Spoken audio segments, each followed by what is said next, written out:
Kakinada port పరిశ్రమల్లో contract కార్మికులు పనిచేస్తున్నారని, నేటికి కార్మిక చట్టాలు అమలుకు నోచుకోకపోవడంతో మనుగడ ప్రశ్నార్థకంగా మారుతుందని భారత విప్లవ కమ్యూనిస్టు పార్టీ రాష్ట్ర కార్యదర్శి రంబాల సతీష్ తెలిపారు.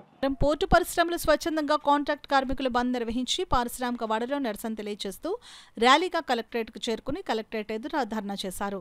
ఈ సందర్భంగా రంబాల సతీష్ మాట్లాడుతూ పోర్టు పరిశ్రమల్లో పనిచేస్తున్న కాంట్రాక్ట్ కార్మికులకు కనీస వేతనం 20,000 రూపాయలు అమలు చేయాలని, PF, ESA లాంటి కార్మిక చట్టాలు పటిష్టంగా అమలు చేయాలని డిమాండ్ చేస్తున్నామని అన్నారు.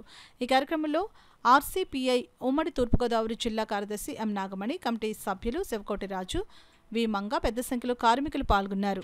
జీతాలు పెంచుతున్నాం, PRCలు పెంచుతున్నాం అని చెప్తున్నారు తప్ప ఈరోజు కాంట్రాక్ట్ కార్మికులు తమ రక్తాన్ని చెమటని చిందించి ఈరోజు పరిశ్రమల్లో పనిచేస్తూ ఉంటే వాళ్ళకి గత 14-15 సంవత్సరాల నుంచి కూడా కనీసం బేసిక్ పెంపుదల చేయలేదు.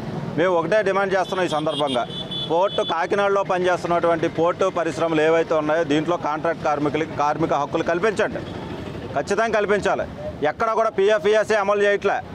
మాట్లాడితే నచ్చితే ఉద్యోగం చేయండి, లేకపోతే లేదని చెప్పి ఇతర రాష్ట్రాల నుంచి కార్మికులు తెచ్చి పని చేయించుకుంటున్నాం అని బెదిరించే పరిస్థితి ఉంది.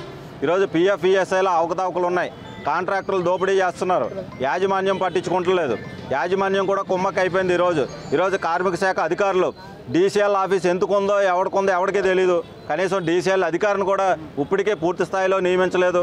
కార్మిక శాఖ అధికారం ఉంది, సెక్యూరిటీ లేదు. అసలు ఏం చేస్తున్నారని అడుగుతూ ఉన్నాం, ప్రశ్నిస్తూ ఉన్నాం.